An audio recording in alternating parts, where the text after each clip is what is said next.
speak with Dr. Arthur Kennedy. He is a member of the NPP, a stalwart of the NPP, and I don't know if you have seen, you have seen a statement or epistle from him. Doc, thank you very much for joining us. I know that you've been following events, following that very humiliating loss to your party. What would you say attributed to it? What happened? Good morning to your viewers, and thanks for the invitation. I think that what happened is what always happens, and I am kind of a little surprised at the young man talking about the conversations didn't go well. It's not the conversations that didn't go well, the performance didn't go well. I think that so far I have heard very good analysis from MP GHOne about how he thought all this started in 2022 with the refusal of the president to remove Honorable Ken Ofori-Atta. I think, respectfully, GHOne got it a little wrong. It didn't start in 2022. The seeds were sown before the 2016 election when the presidential candidate Nana Akufo-Addo removed Paul Afoko and Kwabena Agyapong unilaterally, and the party kept quiet because people wanted to maintain their seats at the table so that when the NPP came into power, they would be in a position to enrich themselves. You notice that a young man sitting at your studio talked not about development and building the country, but about how some people have gotten contracts and jobs and others haven't gotten it. And so the essence of all this conversation is that too many people are in politics to do well for themselves rather than to render public service. And it appears to me that the NPP behaved as if the Ghanaian voters didn't live in Ghana, and they live somewhere else. I don't live in Ghana, but I was on the ground. I knew what was happening. I talked to people all the time. I was on the record about how things were not going well. So the idea that people within the campaign and within the government missed it is unbelievable. I think that this debacle went far beyond Ken Ofori-Atta or even Dr. Bawumia or even Nanado. Yes, there were individuals who would be the face of this defeat, but they had a lot of help from party members who could have told the truth but didn't, people who thought that the only purpose of government was to make money, people who saw Galamsey and thought that free SHS would overcome Galamsey. They saw arrogance and they thought that free SHS was good enough for that, and so on and so forth. So all those people who are angling to set up committees and others, we have seen the enemy at us, and we know what caused this. There's corruption, it is arrogance, it is bastardization of our procurement processes, it is building a national cathedral when a woman from the western region is bleeding after giving birth, and people are going to school under trees, and so on and so forth. So the people of Ghana, whom I want to congratulate, voted for change, just like they did in 2000, just like they did in 2008, just like they did in 2016. The leaders keep failing them. So the Ghanaian voters have become very wise and they are voting their interest. So I can spare you all the thing about going to do commissions of inquiry and all that. Everybody knows what happened. We governed badly, and then when it came to it, we picked the face of that bad misgovernance to be our candidate, and the public said, hell no, we don't want more of what you've just given us in the last 8 years. Are you saying that if a different candidate had been chosen by the NPP, they probably would have won the election? I don't know that they would have won, but their chances would have been better, because you don't have 8 years of misgovernance that every Ghanaian is, or most Ghanaians are unhappy with, and then pick the face of that misgovernance to be your candidate. The person who eloquently said in 2016 that $1 to 4 cedis was too much, now came back this year and said, even if the dollar is to 16 Ghana cedis, the fundamentals are still right. When you do that, it means you don't respect voters. You don't think they are intelligent. But they are. There is a lot of wisdom on the streets. So I don't know that a different candidate would have won, but a different candidate would at least have told Ghanaians that the NPP has a different approach and that it is not doubling down on its mistakes. Doc, moving forward, I mean, I know that you have said that the NPP would have to regroup, do their homework, and come back. Would you expect them to maintain Dr. Bawumia as flag bearer, even though it's early days yet?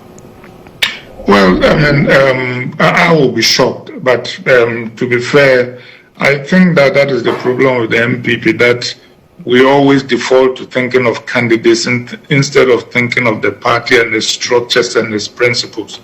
The NPP was founded on good principles. We need to return to those principles, and we need to rebuild the party, and we need to change the way we pick our flag bearer.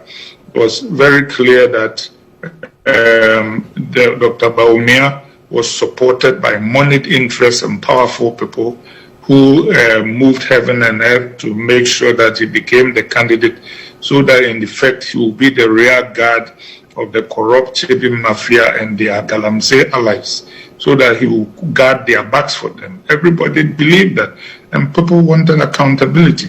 So the first thing is to make sure that the grassroots of the NPP can speak, that ordinary card-bearing party members will speak, so their voices will be reflected in those who lead the party and those who become candidates in the future.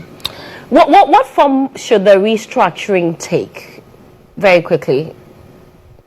Oh, it should be every party card-carrying member of the party voting. That is one. It should be trying to demonetize our politics. It is to emphasize humility.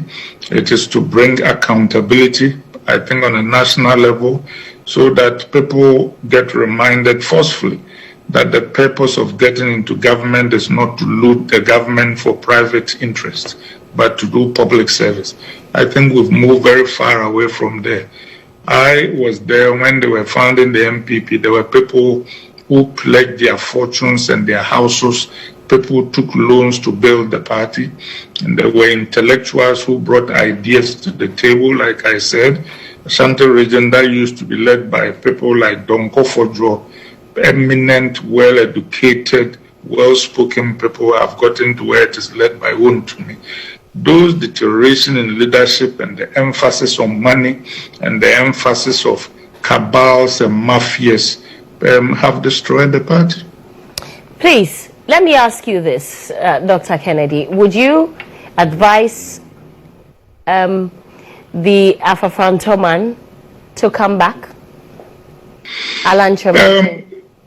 But I actually think that it is time for Mr. Chematin to retire honorably. I think he would have been a good president, and it is unfortunate that he didn't do better than he did.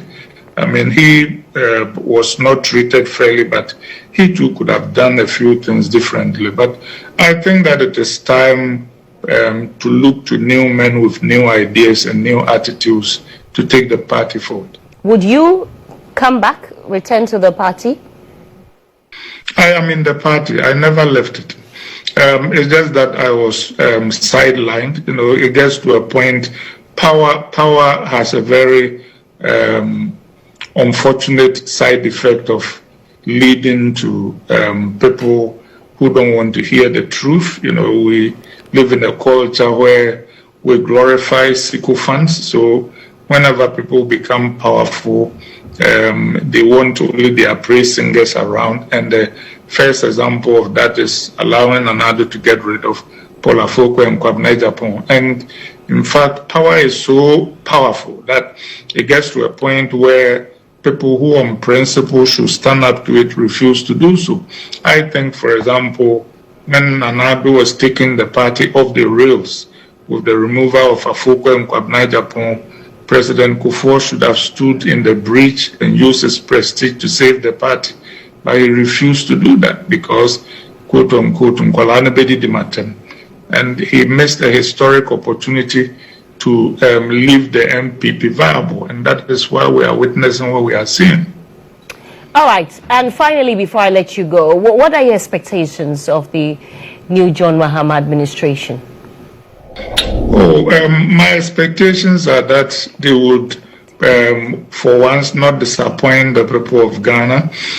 I think that his first 100-day agenda is a very good idea. Actually, in the last half century or so, the two best American governments have been that of FDR and Reagan.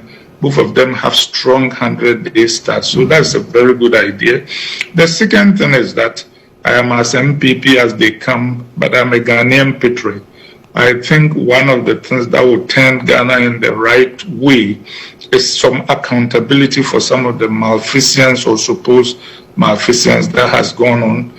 I think we must have accountability for how our procurement processes have been bastardized. We must have accountability for how free SHS contracts for things like Wi-Fi and others were distributed. We must have accountability for how COVID monies were shared to party functionaries, because these things sanctify the country, and we must have accountability for the National Cathedral, including for the priests who went there to add their religious patronage to the digging of a $58 million hole while people were bleeding to death after childbirth and going to school under trees. We need such accountability so that we will give honor to our motto, freedom and justice, and will vindicate honest NPP people who served honestly. And I'm sure there are a few of such people, and they deserve to be vindicated and cleared. Thank you very much, Dr. Arthur Kennedy, who says he's still a member of the NPP, never left. Thank you for sharing those thoughts with us.